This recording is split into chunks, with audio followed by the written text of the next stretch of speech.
दूसरों की success story, specially गरीब से अमीर बनाने की स्टोरीज हमेशा पढ़ने के लिए आपको मोटिवेट करती होंगी, क्योंकि वो हम सबकी लाइफ में एक सेल्फ मोटिवेशन लाती है। उनकी सक्सेस स्टोरीज को पढ़कर आपको ऐसा लगता है कि अगर वो ऐसा कर सकते हैं तो हम लोग क्यों नहीं कर सकते। भारत के अंदर एंटरप्रेन्योर्स की कई सक्सेस स्टोरीज हैं जिन्होंने अपने जुनून को पूरा करने के लिए काफ़ी संघर्ष भी किया, और वो आज दुनिया के टॉप एंटरप्रेन्योर्स में हैं।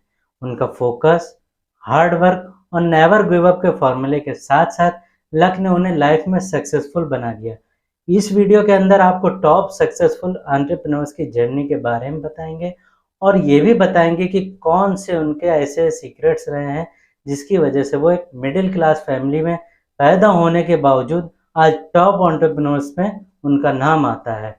तो चलिए वीडियो को शुरू करते हैं।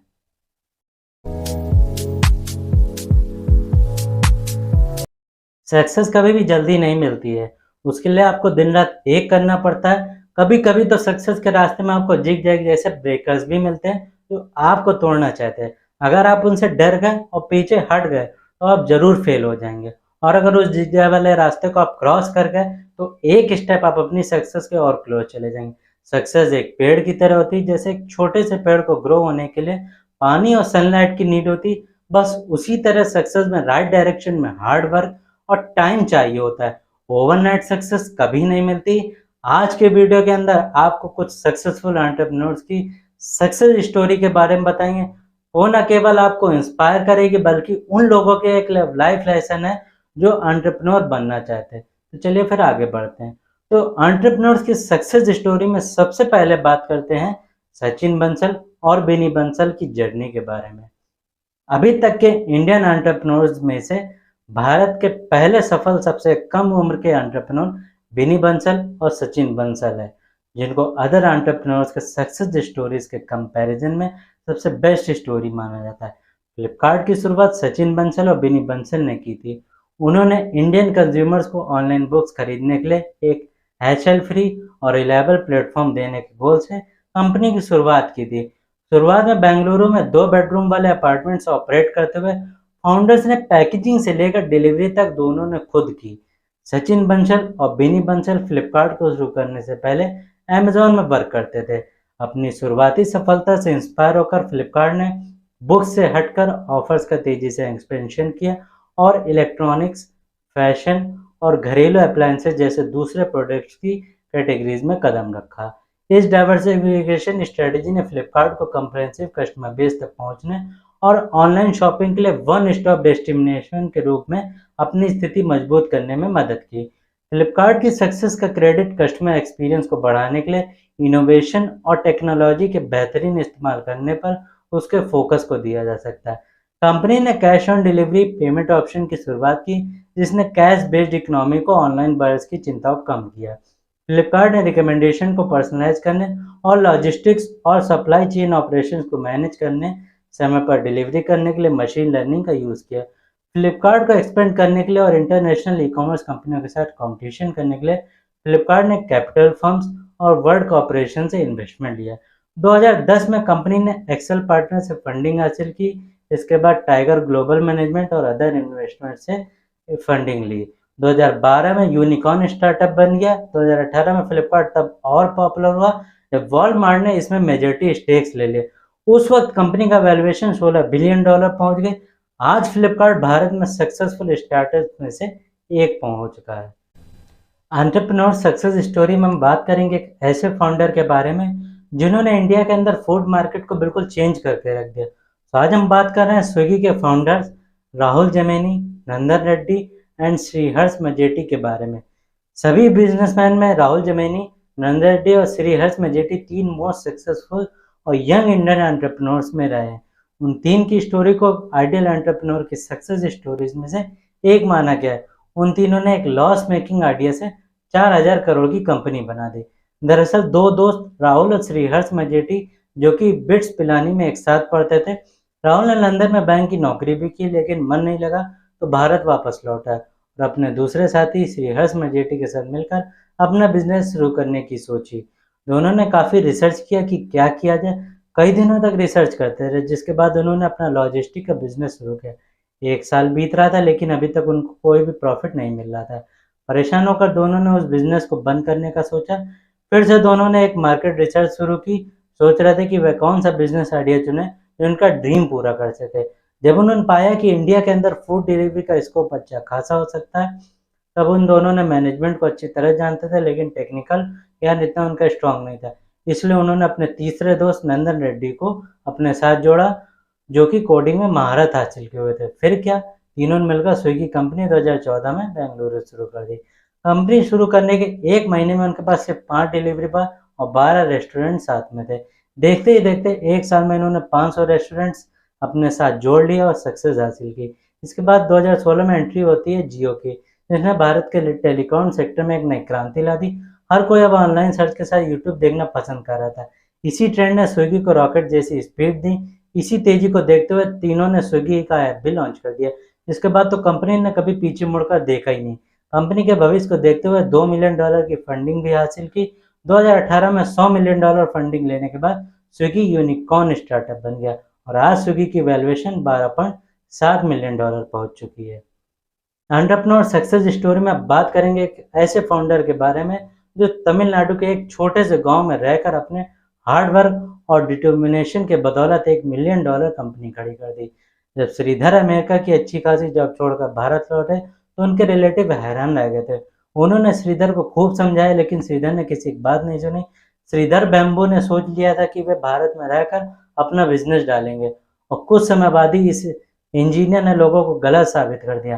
गांव में ऑफिस खोलकर उन्होंने अरबों डॉलर की कंपनी खड़ी कर दी। 1996 में श्रीधर बैम्बू ने जोहो कॉर्पोरेशन की शुरुआत की, जो एक इंडियन एंटरप्रेन्योर की रिमार्केबल सक्सेस स्टोरी है।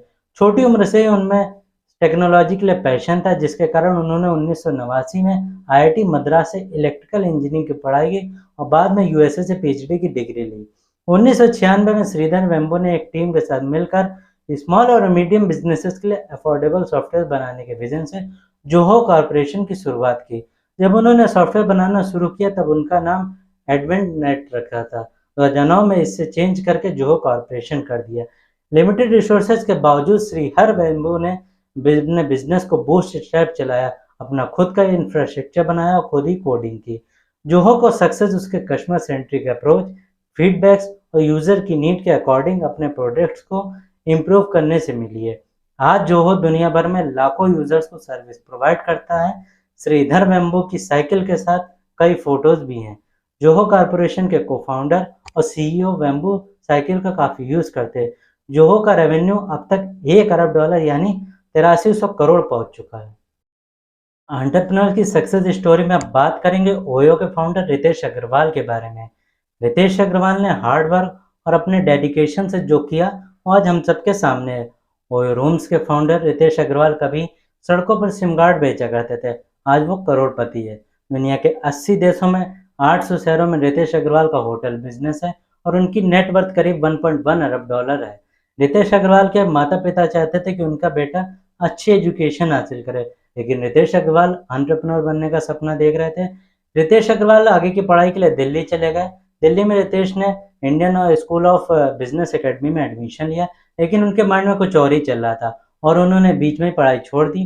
घर वालों ने आईआईटी एंट्रेंस की तैयारी के लिए कोटा भेजा, लेकिन रितेश अग्रवाल का वहां भी मन नहीं लगा। इसके बाद रितेश अग्रवाल ने साल 2012 में ओरावेल स्टेज नाम से स्टार्टअप शुरू किया, लेकिन ये काम उनका सक्सेस नहीं हुआ। इसमें भारी नुकसान भी हुआ और वो फिर दिल्ली लौट कर आ गए। उनके पास पैसे बचे नहीं थे, जेब में सिर्फ 30 रुपए बचे थे। बिजनेस का भूत तो पहले ही से सवार था, इसलिए जब कुछ नहीं सूझा सड़कों पर घूम घूम कर सिम कार्ड बेचने लगे। रितेश अग्रवाल को शुरू से ही घूमने का काफी ज्यादा शौक था। उन्हें जब भी पढ़ाई से वक्त मिलता वो घूमने निकल जाते थे। साल 2009 में रितेश अग्रवाल देहरादून और मसूरी गए। रितेश अग्रवाल ने वहां जाकर महसूस किया कि देश में ऐसी कई बेहद खूबसूरत जगह हैं जिनसे लोग अनजान हैं। उन्हें लगा कि लोगों को ऐसी जगहों के बारे में पता होना चाहिए। इसके बाद रितेश ने एक ऑनलाइन सोशल कम्युनिटी बनाने का आइडिया सोचा, जहां एक ई प्लेटफॉर्म पर हर तरह की सुविधाएं लोगों को रिलायबल कॉस्ट पर प्रोवाइड की जाएं, जिससे लोगों को आसानी और वो नई जगहों पर भी घूम सके। यहीं से रितेश अग्रवाल को ओयो शुरू करने का आइडिया आया और साल 2013 में रितेश अग्रवाल को थियल फेलोशिप के लिए चुना गया, जिससे उन्हें करीब 75 लाख रुपए मिले थे। उन्होंने इन्हीं पैसों से ओयो रूम्स की शुरुआत की। इससे पहले उन्होंने लंबा रिसर्च किया था। अपनी कंपनी का नाम उन्होंने ओरावेल स्टेज रखा था। इस प्लेटफॉर्म की मदद से वो किफ़ायती दरों पर आसानी से होटल्स की बुकिंग की सुविधा उपलब्ध करवाते थे। आज ओयो की गिनती सबसे तेज़ी से सक्सेसफुल बिज़नेसेस में होती है। एंटरप्रेन्योर की सक्सेस स्टोरी के थर्ड पार्ट में बात करेंगे ओला कैब्स के फाउंडर भावेश अग्रवाल के बारे में। एक बहस की वजह से भावेश अग्रवाल ने खड़ी कर दी थी करोड़ों कंपनी और बन चुके थे सेकंड यंगेस्ट सक्सेसफुल एंटरप्रेन्योर। साल 2010 की बात है कि भावेश अग्रवाल किसी काम से कैब से कहीं जा रहे थे, तो कैब वाला उनसे एक्स्ट्रा कैश डिमांड करने लगा। इसको लेकर कैब ड्राइवर और भावेश अग्रवाल के बीच काफी बहस भी हुई, जिसकी वजह से उनके बीच में ही कैब छोड़नी पड़ी और बस से ट्रैवल करना पड़ा। बस यहीं से उनको ये बात जहन में बैठ गई कि जब उनको ये प्रॉब्लम फेस हो रही है, तो न जाने कितने लोगों को ऐसी प्रॉब्लम रोज फेस करनी पड़ती होगी। बस वहीं से भावेश अग्रवाल ने कैब सर्विस शुरू करने का सोचा और आइडिया उन्होंने अपने फ्रेंड अंकित भाटी को बताया। अंकित भाटी और भावेश अग्रवाल दोनों आईआईटी बॉम्बे में साथ में पढ़ते थे।